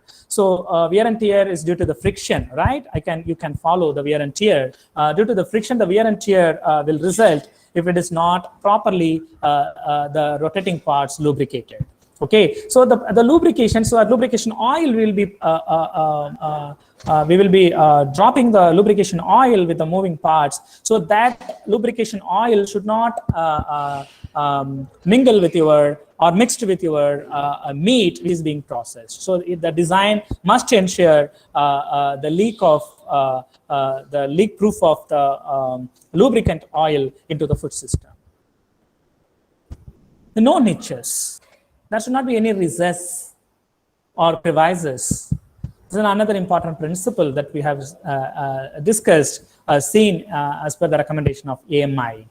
So what's the thing is here, so the continuous welding is recommended when you go with a machinery design, but whereas the lap welding, overlap, in another way it is called overlap welding, is not recommended because the overlapping surfaces cannot be cleaned properly. So when you design a cylindrical object, okay, when you design a cylindrical object, okay, the sheet will be bent and it will be welded. Okay, so there must be a continuous welding like this shown in the picture. Okay, so both are kept very near. There will be minor space between the two plates, then it must be welded. If you do the overlap welding, then you are allowing recess, so the joining surfaces cannot be cleaned properly, and that may host the microorganisms inside the recess.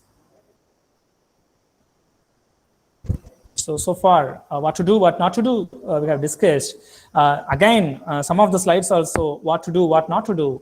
But just to break the same kind of what to do, what not to do, I'm introducing the metallurgical concept. So what should be the material makeup, right? What should be the material makeup of the machinery? What its significance, advantages is all being discussed, and it gives you some glimpses on heat transfer. So the materials, mostly of ferrous materials, we are using in handling of the any of the foods, particularly in the poultry industry. So mostly of stainless steel we are using when the food is in direct contact or in primary contact with your poultry or your food. Say the stainless steel is the primemost thing used in the food industry, and some alloy steels are used where the direct contact of food is the place. You can use the alloy steel and the wrought irons, cast irons. The cast iron, you know that some of the dosa pan, okay, the dosa pan will be made up of cast iron. So when you drop the dosa pan, no, it will break. So it's highly brittle. The cast iron is highly brittle, but its thermal conductivity is greater. So it will be quickly heated. Okay, when you keep the cast iron dosa pan on the stove, okay, it will be quickly heated because of its thermal conductivity. But it's highly brittle. That is the thing. Then the carbon steel, mild carbon steel and carbon steel, it is very quite common. So most of your gate and most of your windows are made up of your cast iron, carbon steel and mild steel. So there are many classifications in the stainless steel, many classifications. Then what are the classification of stainless steel used in the food industry and the poultry processing industries is being discussed here. And then in our household, we are using 304. Stainless steel 304 grade we are using, and the industry, they are using 316. Okay, and again the 316 having two different types, 316 simply and 316L. Okay, so the 304 is most commonly used in our household materials. Okay, ever silver vessels. We are calling ever silver vessels in our home. They are made up of 304 stainless steels. And the 316 and 316L, what's the difference? Where we can use this stainless steels, we will see here. 316 contains more carbon. So what's the stainless steel? Stainless steel is again a ferrous ion, ferrous material. The only thing with the ferrous ion, the nickel and chromium is being added. When you add with the proper portion of nickel and chromium with your ferrous material, then put together, that is called stainless steel. Okay, it is somehow corrosion resistant. Okay, so the rust cannot be formed very quickly. That's why it is called stainless steel. Right? So 316 contains more carbon and more liable to weld decay and effective in acidic environments. When you do, say when you do, you need a machinery for your pickling process, say your poultry meat pickles, you are interested. So at that time, because the pickles are highly acidic in nature, so if you keep the acidic feed, when you prepare the acidic feed in your common 304, then that will corrode the machinery. Okay, so you cannot keep your pickles in stainless steel. I think you might have end up the same kind in your home. So even the lemon pickles, you cannot keep your lemon pickles in the stainless steel vessel. Either you can prefer that ceramic vessels or the plastic materials or the earthenwares you'll be using to keep your pickles, because they are highly acidic in nature. So you cannot use the stainless steels, but you can use 316L. 316. What's the 316L? That is having less carbon and it's avoiding welding corrosion. Okay, and good for high temperature. If you are going for high temperature, then you can use 316L. Then it is a high corrosion-free use. It is the most effectively used concept. Right? So when you go with the corrosion-free, then you can use 316L.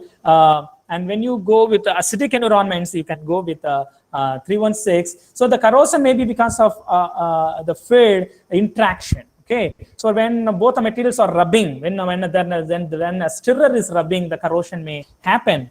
So to prevent that, 316L can be used, whereas 316 is quite used with acidic environments. And the thermal conductivity concepts. So some of the materials and with the thermal conductivities that will give you a good idea. And then silver is the highest material having thermal conductivity, metal. It's the metal having thermal conductivity of 410 watts per meter Kelvin. You see the copper is next to silver, 385. Then aluminum is next to copper, 225. Then cast iron, you see here, 55 to 65. And steel, simply steel, dosa pan and everything what you are using, it's a common steel. It is 20 to 45. It's just below your cast iron. Okay, so 55 to 65. Then concrete, it is having 1.2, and glass and all those things not related with our food.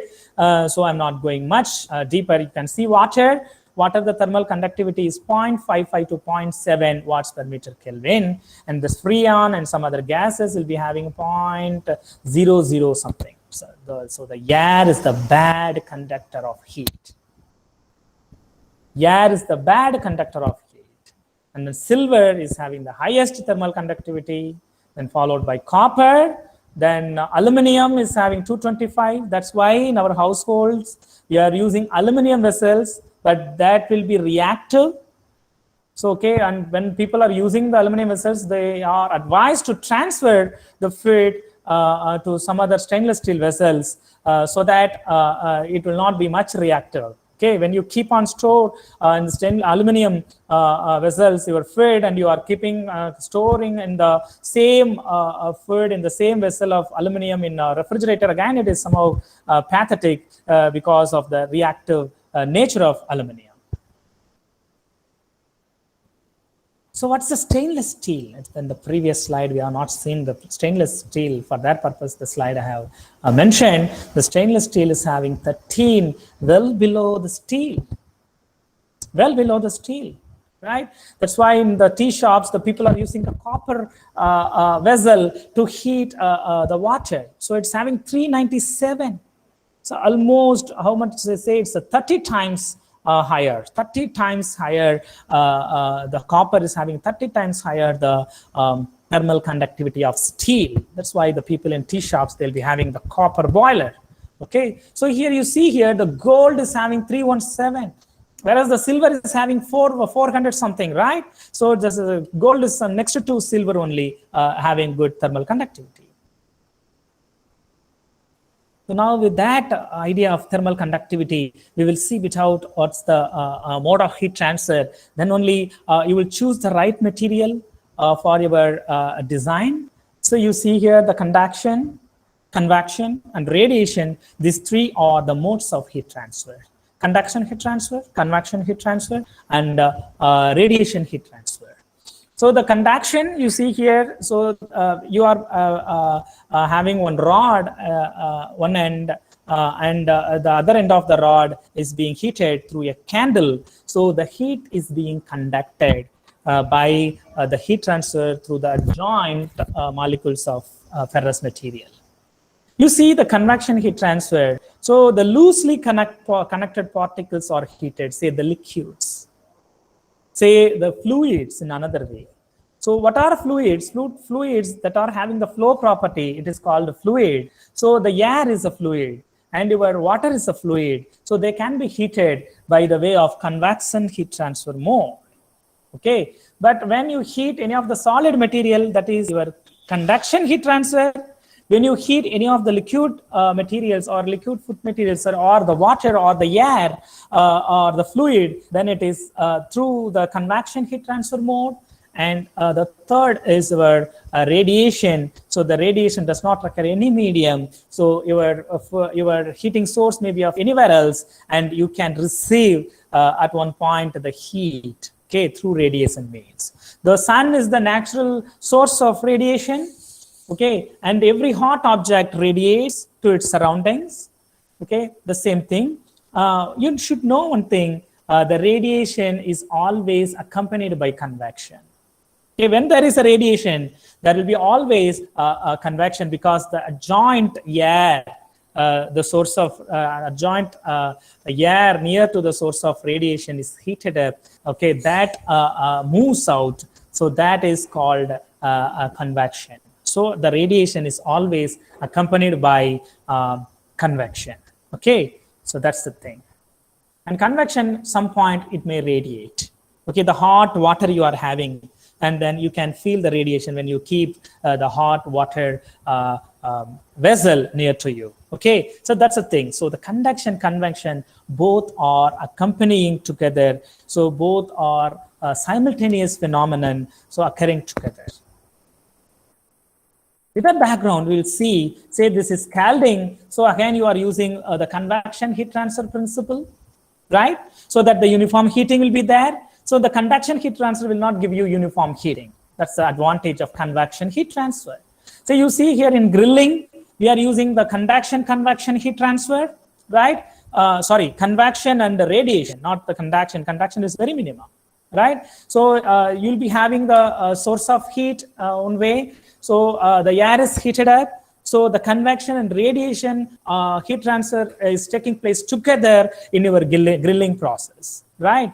And say here in the chilling, so and the screw chiller, the cold fluid is used to chill your Poultry carcasses, again, is convection heat transfer. So not only heating, cooling is also the concept of convection heat transfer. Convection heat transfer is most widely used in the food industry, in the poultry processing, so that it ensures the uniform heat transfer into the food material or out of the food material. So the convection is most popular and most widely adapted heat transfer mode. When we adopt the convection heat transfer, and simultaneously the radiation is also taking place.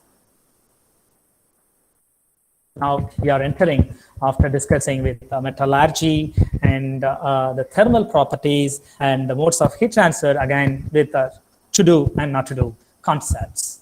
Okay, here you see the belt designs should be tested to validate or improve the hygienic features.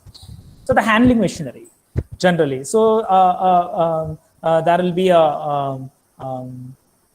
elevators, there may be belt conveyors, there may be screw conveyors in the poultry processing, and the lines for the conveyance purpose it's used. These are called material handling equipment. And the conveyors of trolley and chain conveyors with the carrier load are all used in the poultry processing. So what's the thing? The hinges and its opening must be wide enough so that when it is forced with the hot water, then it will be able to clean the wider opening. If there is a small opening in the hinges, okay, hinges means the holding part. Okay, the hinges having the small hole will host the carcass deposition, and that nurture the microorganism. So it must be wider enough, the holes, so that when it is forced with water, then all the residues and depositions will be cleaned. That's the thing we have to consider while we go for designs, say material handling equipment designs. Then geometric selection. So self-draining geometry we have to consider, and the sharp corners should be avoided.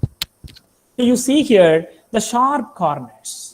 So here you cannot see the sharp corners. The sharp corners are hard to clean, so that may accommodate microorganisms. Okay, so in any of the food equipment design, you should ensure that there should not be any sharp corners. There must be smooth corners or round corners, so that it is very easy to clean. That's the one concept. And the delivery area should be somehow slopey, or there must be a gradient, so that all the inside materials are drained completely. Okay, you see here, here also sharp corners. Okay, and you see here the inside protrusion. Okay, so the outlet is having inside protrusion, so that some of the materials will be residing these two sides. Okay, it's having sharp corners and having protrusion, outlet protrusion, so that the protrusion will accommodate some of the material behind the walls. Okay, so that kind of design must be avoided. So it must be a clear ends. Okay, the clear ends must be there. There should not be any projection inside. Okay, that may accumulate the debris or the food materials inside, and that may again host the microorganisms. Here you see the round corners and with clear joints. Okay, and you see here some slope, some 3-degree slope, almost roughly 3-degree slope will ensure complete draining of materials. Okay, so this is a hinge. So when you do operation, so it will be upright. Okay, the trough will be upright. So okay, after your unit operation, after mixing, okay, you may tilt it, so that when you tilt, it must reach to this position, to that horizontal level. So from the horizontal, when you provide some 3-degree inclination towards the earth, then that inclination is sufficient to drain automatically your material or your minced products. So it's again a kind of thought you should keep in your mind.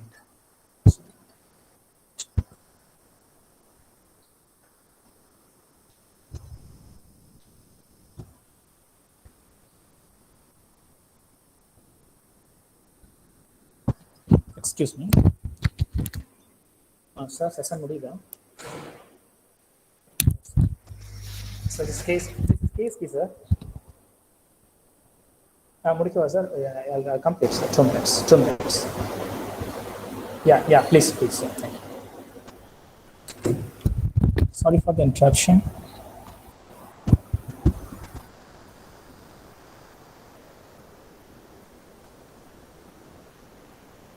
Is it visible, the slide? Ma'am, can you hear me? Yeah, ma'am. I can hear. Is it visible, ma'am?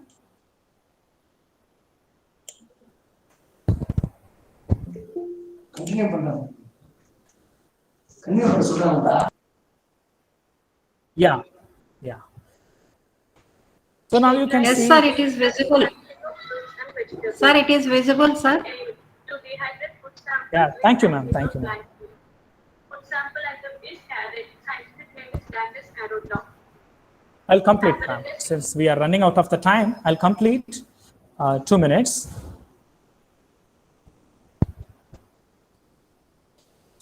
So the complete delivery of the food material must be ensured so that the leftover material may deposit at the bottom. So either we may have the hole at the bottom when we are interested to drain any of the liquid material. That is again a thing we have to consider. Okay, this is the pipeline design. So the pipeline design, you should ensure the flat pipe so that there will not be any residue. So when you go with this kind of a conical design of pipe, that may host the residues in the conical pipe. And this is the position of pumps.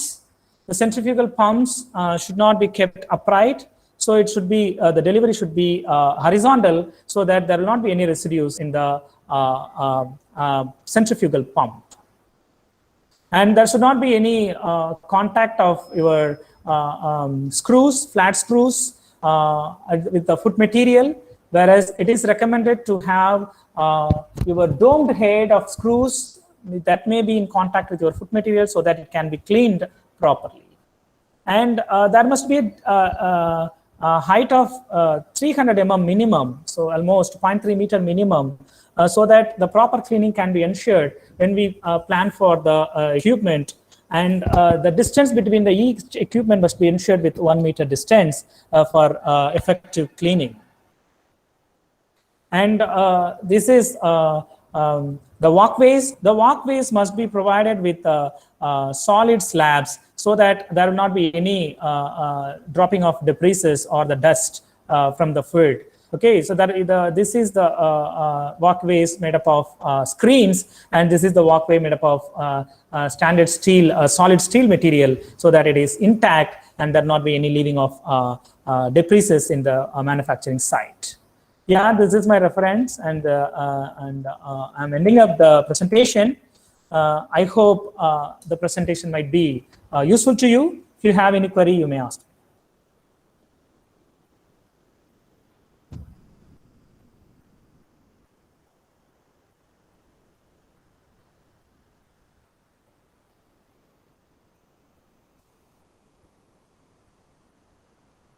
Selvan sir, I hope there is no discussion and there is no question, I hope.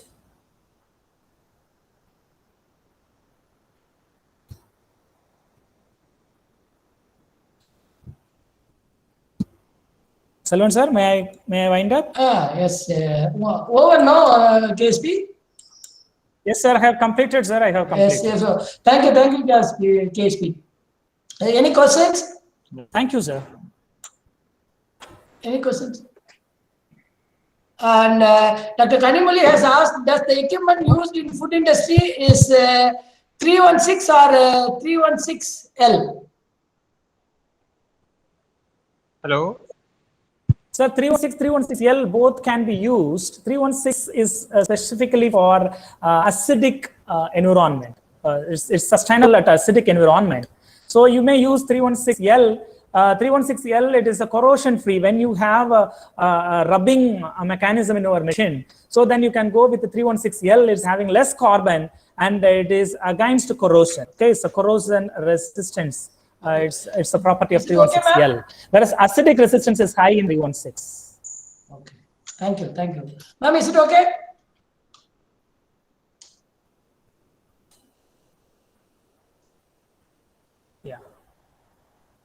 other questions?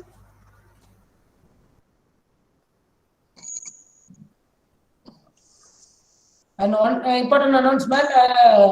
Thank you, KSP. Then, thank you. Thank you, sir. Thank you very much, sir. Thank you very much. Then all the participants, please log in by 1 o'clock because that faculty has classes by 2 o'clock. So you start by sharply by 1 o'clock. So all of you, please log in by 1 o'clock. Then we can disperse. You have your lunch and log in by 1 o'clock. Thank you.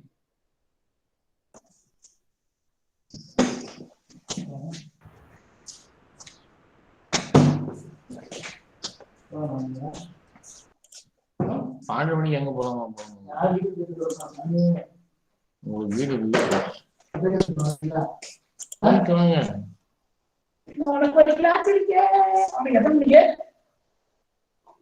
ரெண்டு மணிக்கு 2 மணிக்கு sir 2 to 3 அவ்வளவுதான்